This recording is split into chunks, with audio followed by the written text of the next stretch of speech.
PM मोदींची रथयात्रा स्वागत। पंतप्रधानांनी रथयात्रा निमित्त सर्वांना आनंदाच्या शुभेच्छा दिल्या। राज उद्धव एकत्र मोर्चासाठी सज्ज। हिंदी बळ विरुद्ध 5 जुलैला मुंबईत संयुक्त मोर्चा काढण्याची कार्ययोजना अंतिम टप्प्यात। पालखीत भक्तिमय वातावरण। संत एकनाथ पालखीने पैठणहून पंढरपूरची भक्ती यात्रा सुरू केली आहे। भांडूपमध्ये अंधश्रद्धेचा प्रकार। 2.5 वर्षाच्या बालकावरती छळ। मुंबई पोलिसांनी दोघांना अटक केली आहे।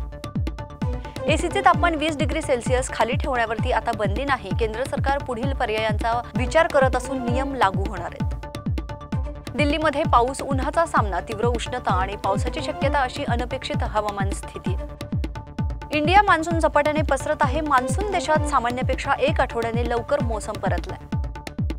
भारताची अर्थव्यवस्था स्थिर वाढीवर। रिओटर्सच्या अंदाजानुसार FY26 मध्ये 6.4% वाढ अपेक्षित आहे। ताडोबा सफारी महागली, पर्यटकांचा खर्च वाढणार।